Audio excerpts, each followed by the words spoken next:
avec panache. Philippe de Villiers. Vous ne savez même pas de qui je veux parler. Ah si. Je ne suis pas digne de délier la sandale, la courroie de sa sandale. Je vous demande de l'applaudir. Je vous demande d'applaudir Philippe de Villiers.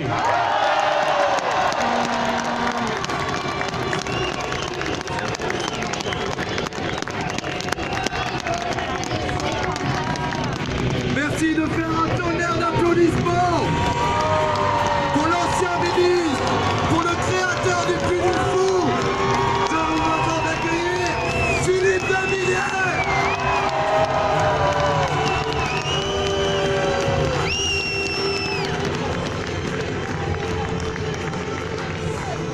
Chers amis marcheurs, nous saluons tous ensemble les marcheurs pour la vie, et en particulier la nouvelle génération. La nouvelle génération qui ne veut pas qu'on joue avec la vie parce qu'elle tourne sa vie vers la vie. Nous saluons les marcheurs parce qu'à partir de mercredi peut-être, à partir du vote de la loi scélérate liberticide sur le délit d'entrave, alors les marcheurs seront peut-être, nous serons peut-être, nous sommes tous déjà des délinquants.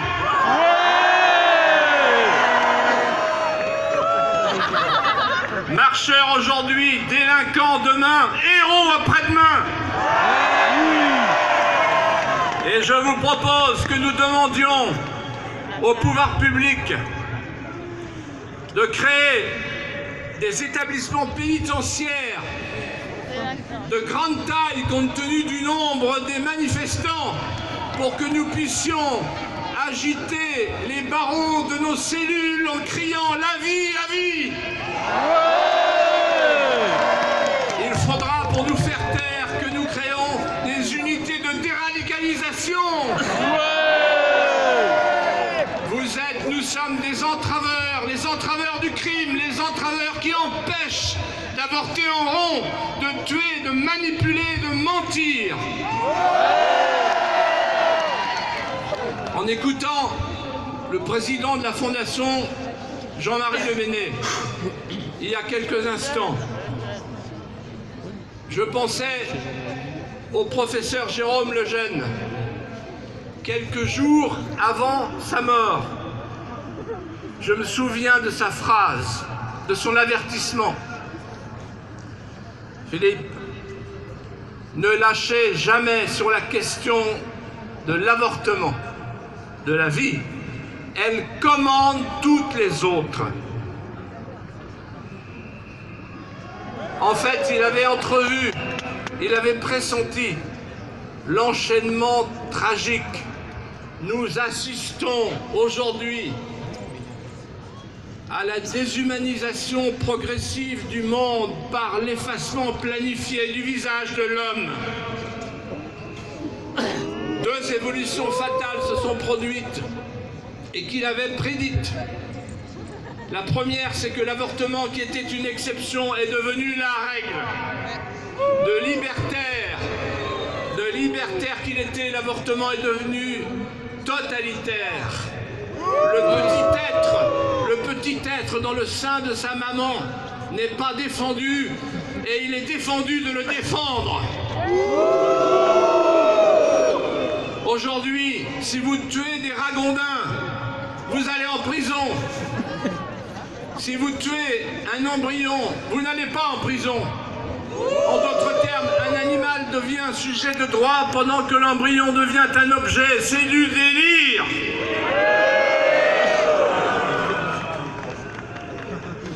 L'avortement est devenu, comme l'avait dit le professeur Lejeune, le passeport de toutes les transgressions.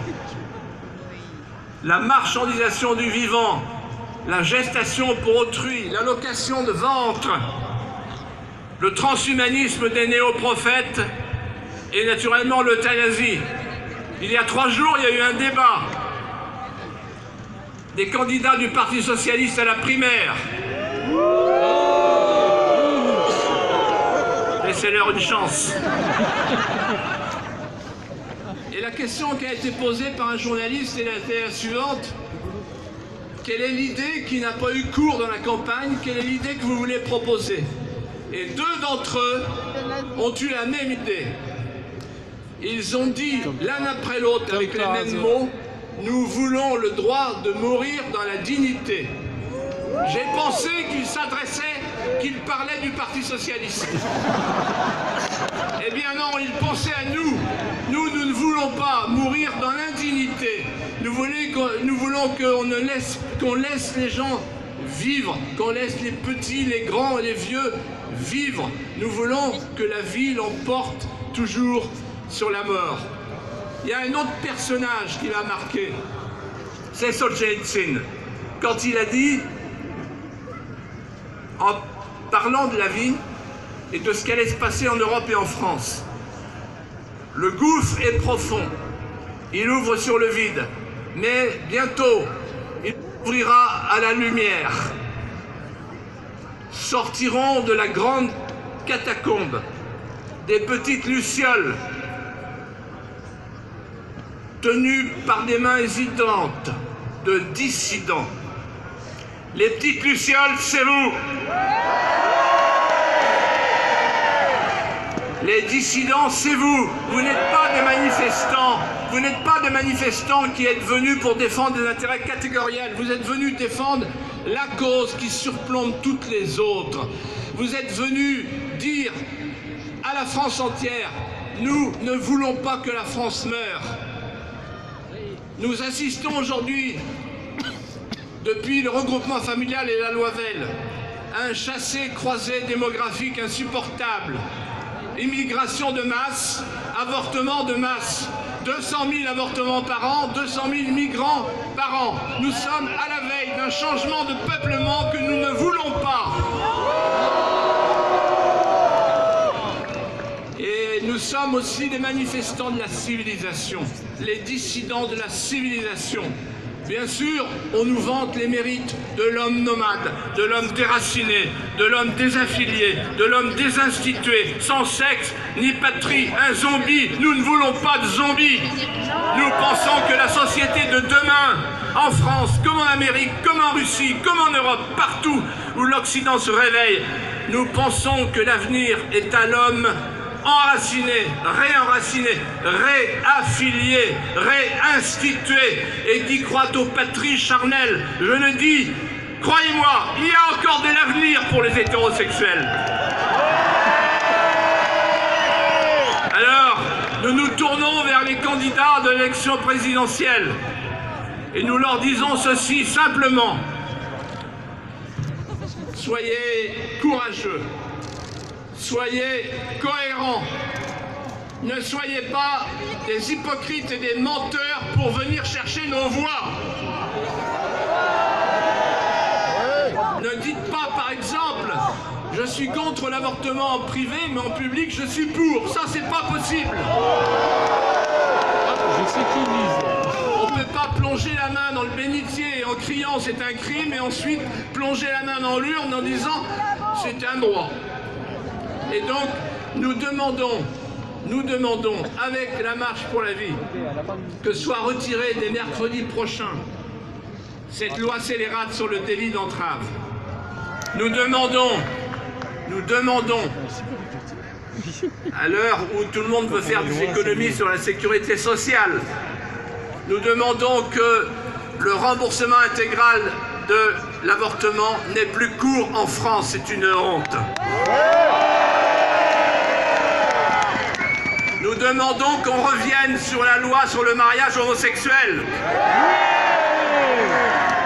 Et j'ajoute à titre personnel, il faut qu'un jour dans la Constitution, il y ait une expression qui garantisse la vie, le droit à la vie dans la Constitution de la France. Oui, l'avortement est un crime, il faudra qu'un jour, et le plus tôt sera le mieux, on revienne sur la loi Veil qui est un échec.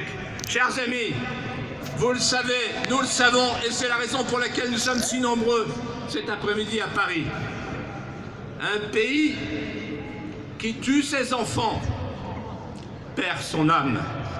Un pays qui sauve ses enfants sauve son âme. Vive l'âme de la France!